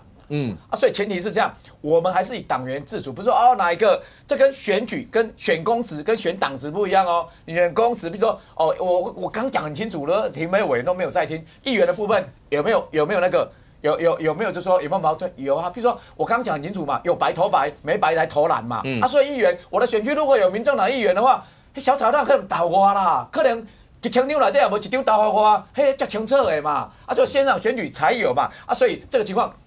蓝白之间有没有矛盾？有，所以现在合作的情况是如何累积堆叠善意，把矛盾极小化，把矛盾极小化，机会极大化嘛，就这样。那所以并不是说啊，党主席这个柯文哲来合照啊，或巧遇，这样就有党员票，不见得啦。可是他的前提必须说，他是现在所有基层支者需要。蓝白合作，所以包括所有要参选的党主席都认为说蓝白合作是一个大前提嘛。那至于说未来怎么去谈啊，当然是双方要有堆叠善意嘛。然后比如说高雄的下礼拜一我们开始领表，然后礼拜4、礼拜5登记，所以谁参选都可以表达意愿啊。可是还要争取多数的党员支持啊。比如说你说啊，大家讨论说柯文哲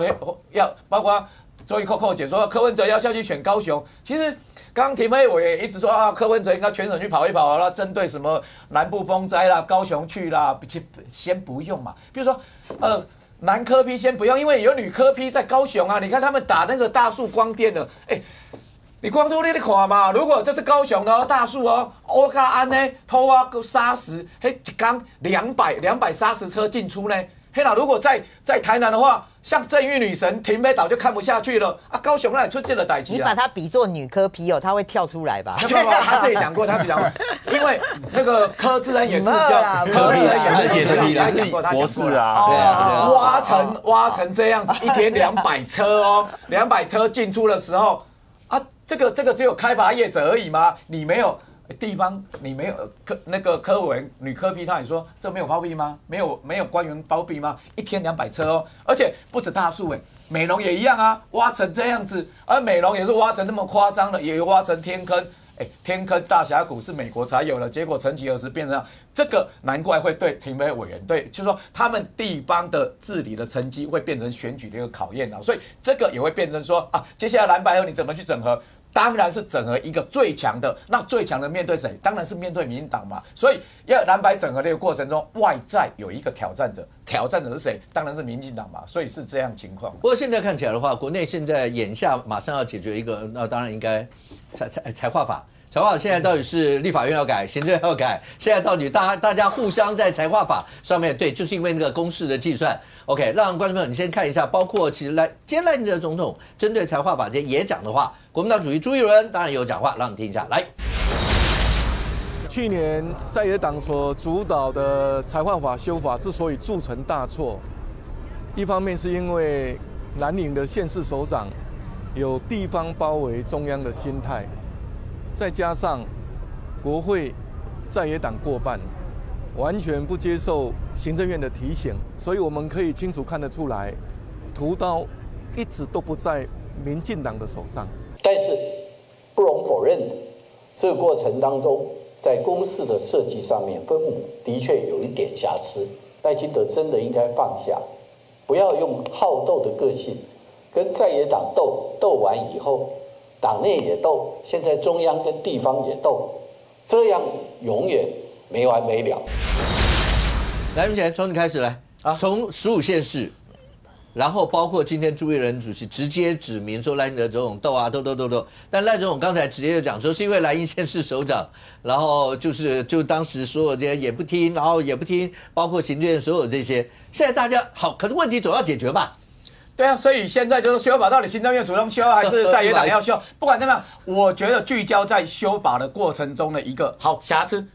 确实对于说对于分母的问题说5把有400多亿无法分配，可是这个只是就说这个是完全是一个细节嘛，关键是说现在吧这个财划法有那个统筹款、地方分配款、中央补助款哦，啊现在那个譬如说很多县市。我看这个不能倒因为果啊！行政院今年5月的时候，我的3个地方的统3的地方的那个一般补助款啊，接下来中央补助款全部都要中央核定，就会变成说啊，我好像统筹款要多给了啊，结果另外把1块又收回来，我可能左手给右手收一收，你看台中市那样，表面上要给200亿啊，结果东扣西扣起来只剩50亿。啊！如果未来还要再申请来行政院核定，我可能连50亿都没啊。对地方来讲说，好像修法过了，地方财源变比较多啊。结果嘛，东扣西扣，好像最后变成没有地方担心上，所以修法只是一个过程或一个部分而已，你不能以小来亏大，是在于说你中央把钱拿掉的嘛。啊，你呢右手说要给，左手又收回来，就变成说没有互信啦。我先这个，我觉得有点混淆哦，我觉得这样不好哦。大家看到这一张啊，是当时候所有为什么赖清德总统会说由地方包围中央？你看当时候所有蓝营的县市首长全部站出来说，你看我们要拒绝赖清德这个摆烂式的集权。所以呢，我们就是要财划法修正，然后呢，整个大大的助力地方政府。然后蒋万安跳出来说：“你看，我可以增加416亿。”然后这个侯友宜说：“我可以增加374亿。”甚至连这个基隆的这个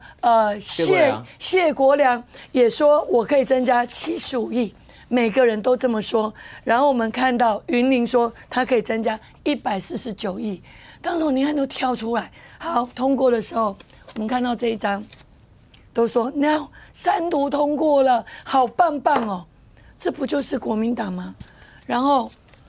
借这一张，你看现在基隆少2亿。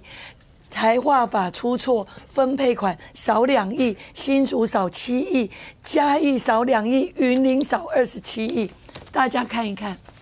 当时他们怎么说的？这个就是国民党的财划法，这是国民党的财划法，不是民进党的，不是行政院版。当时我们就跟他讲说，大家坐下来好好谈，为什么行政院一直没办法提出来版本？他们就说啊。你们反对我们，你们提出来啊！为什么没办法提出来？因为每个县市的人口，还有它的地方，你到底要有什么样去做基底，很难。就像他们说的，分母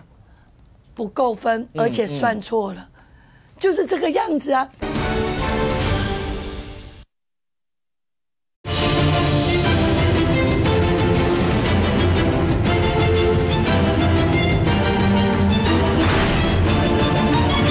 你到底要有什么样去做基底，很难。就像他们说的，分母不够分，而且算错了，就是这个样子啊。当时我们就说，你不要急，国民党不要急，我们坐下来好好谈你们的版本，然后让行政院跟你们好好沟通。他们不要，我们就是要过。OK， 所以是因为这样子急就章，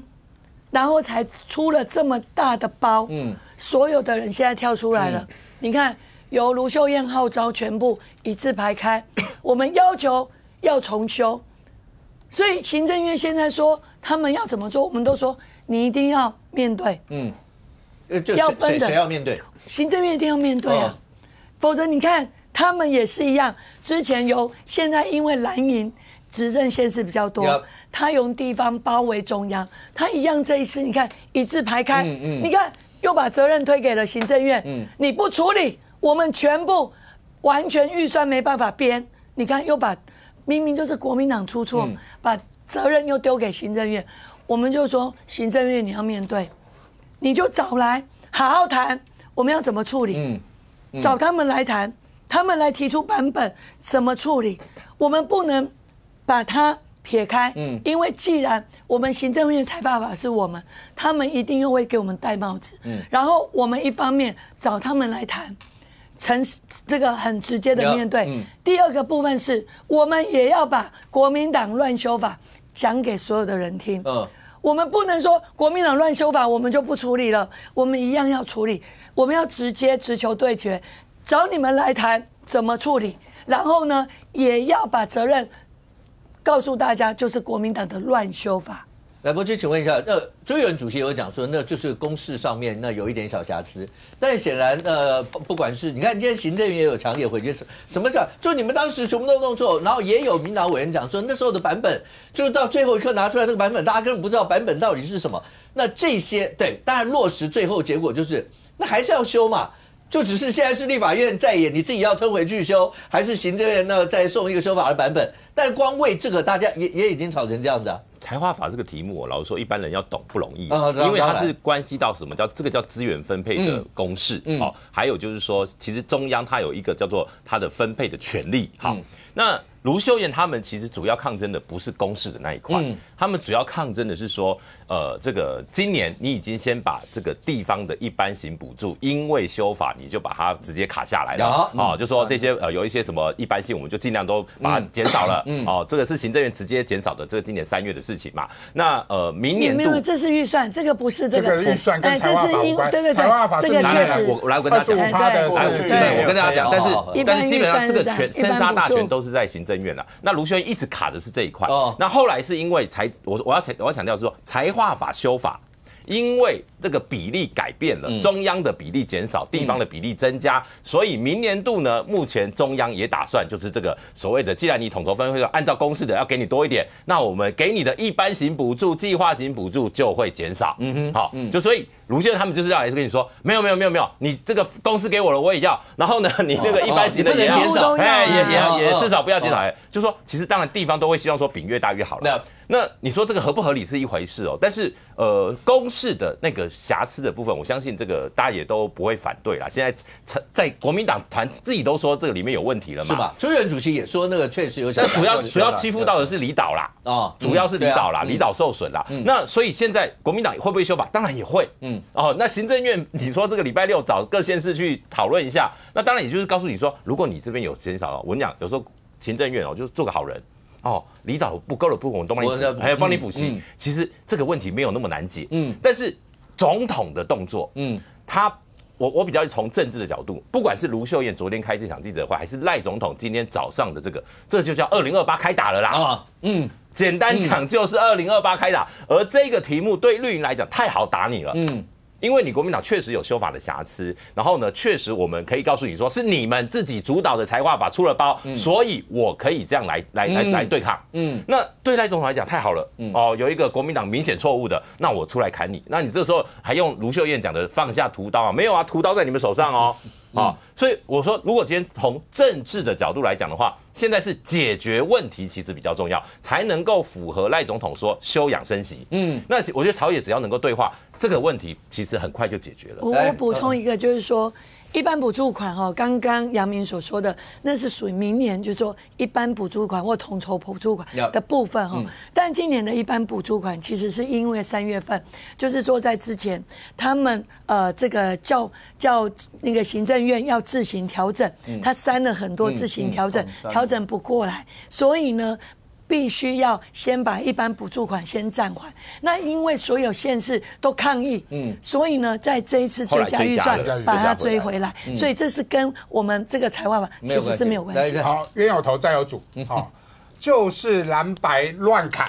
原本他们要砍中央的，我觉得蓝白不会是故意砍地方啦，他们原本是要砍中央的预算的，给地方的，结果砍到自己人，为什么呢？第一个债有主的就是去年的总预算，黄国昌的统删，从来没有看过立法院的立委把自己的刀交给行政院，你自己砍啊，就是自己砍的时候，我自己都没钱了，我当然是砍你地方的，所以25%今年的补助砍的部分要怪黄国昌，因为他叫行政院自己去统删。第二个要怪谁？财划法的这个公式错误嘛。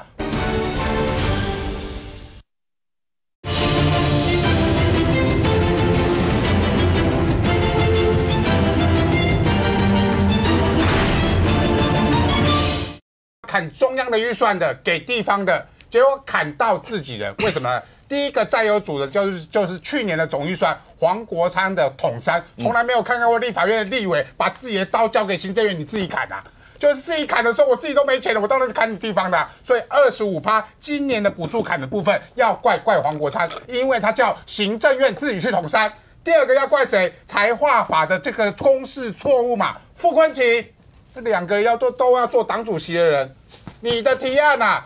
分母写错啊！你总共在所谓的90.5%的本岛的部分有22.3%没办法分配出去嘛？那离岛的部分有22%19%分配不出去嘛？因为你都用22做分母嘛，但是离岛就只有3个，本岛就有19嘛，你为什么连这个分母你都搞不清楚？这样大家都清楚了吧？所以要盖傅昆萁啊，怪傅昆萁的结果就是傅昆萁提的案连他的老婆都砍了啦，就是这样子嘛，减了14亿啊，花莲减了14亿，因为有20% 22.3%的预算是分配不出去的。我就是要按照你的法令去做执行分配的动作。有没有提醒你复议的时候就提醒你说，你这样子我没办法分，我有保留款，我没办法分出去嘛？行政院都还善意的提醒了立法院哦，你说有没有善意？这不叫善意吗？你们复议还是可以按照你们原本的分配的公式，但是你把分母改回来就好啦。但是那时候复议，你为什么连听都不听，连看都不看行政院的复议的相关的意见，你就反对复议？这个就是今天要把责任分清楚嘛。当然，当然我们都不希望现在继续吵下去啊，要休养生息，这是赖清德讲的嘛。所以赖清德今天也指示行政院要召集县市长会议。我是建议啦，因为20几年没修也该修了。但是到底怎样的版本？今天赖清德讲得很清楚，他从这个公式错误里面点到3个问题嘛。第一个就是平行，你县市没错啊，营业税都是你台北市最多啊，但是你台北市公司都设在台北市，工厂都设在我们云林县啊，云林台塑六轻就在我们云林县，但是公司设在台北市，你不能说你这样子全部都要给台北市嘛？那怎么分配照顾到弱小的这个比较穷的县市，这叫平行的部分。垂直你也不能说啊，中央都没钱，你家的事啊。中央未来你们卢秀燕也可能执政了，也可能做总统啊，你们也要为中央想一想，中央应该保留多少合理的预算，做统筹分配的运用嘛。最后就是事权了，你不能说我钱都搬了，那事情还是你中央的事情。刚才讲了哦，那个计划型补助我就不给了，那你们还是要给，那这些东西都会变成是我中央都已经被你们搬那么多钱了，结果你们事情也不做。难道你们要跟傅昆萁一样，都去印金纸吗？来，小雨1分钟。刚刚波吉直接说，其实表面看是才华法，实质上是2028已经开打了吗？那这个是政治层面的问题，但是我认为啦，就是说，我觉得蓝白该道歉还是要道歉啊，因为这个是我觉得说，从昨天卢秀燕一直到今天国民党团在开记者会，你都没有看到他们有对任何他们这次整个计算错误或是乌龙怎么样道歉。那你现在一方面还要这个要中央帮你擦屁股，但是你都不道歉，那我觉得中央这一次应该要硬起来，不然我觉得也会寒这个绿营支持者的心。我觉得绿营支持者，尤其是台派。就是我就还是觉得，我觉得这个该道歉要道歉的。第二个，你看为什么我还是觉得要道歉？你看，像今天王宏威，这个是之前这个是之前有一些什么这个民进党支持者做的啦，就说王宏威当时在过的时候要 yes 这样，然后后来才发现说少这么多嘛，对不对？刚刚有讲过，可是他今天连这个也要赞他今天在他的脸书上就说，你们这个侧翼什么青鸟不要再造谣啦，事实上这个事实上这个各县市都多，那如果真的是这样多，那你卢秀燕昨天来干嘛？那你今天国民党党团开记者会叫什么叫？所以我觉得不能牙叫哥牙威啦。最后我也认为事权要同事权，这是我觉得礼拜6卓荣泰找这些县市长来谈，我认为最主要是要谈事权的问题啦。那你说这些少了就少了，那你这个要依法还是要依法解决？你就要叫他们修法。但是事权你不能说营业税全部都被你地方拿走了哈。那现在修法之后，营业税地方拿走事情要做，而且你说什么蒋万安说什么要班有牛奶是什么大家喝牛奶，那这件事情你还要叫中央出政绩都给你做钱都是中央出，没有这种事。来，明贤最后回应。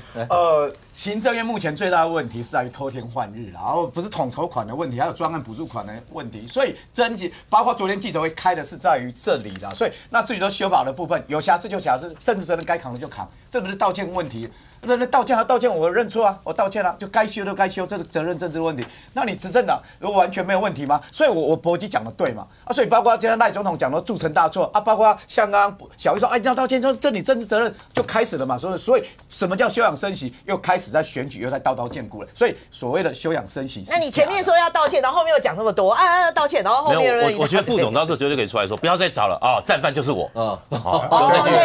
赖总统也要，我觉得赖清德今天指示的很清楚。为什么要找县市长开县市长会议嘛？就是要提出一个真正符合平行分配、垂直分配跟事权大家合理分配的一个版本的财划法。财划法到底能够怎么样的解决？当然，你说当行政院召集各地方首长的时候，那能不能够理出像这样的一个结果？但对国人来讲的话，包括柯文哲、柯前主席所有的案子一路上往下，接下来还有非常多的证人要出庭，所有的交互结论结果又会怎么样？我们大家拭目以待。非常谢谢现场所有来宾，也非常谢谢观众朋友收看，学我们对不对？我们明天见，拜拜。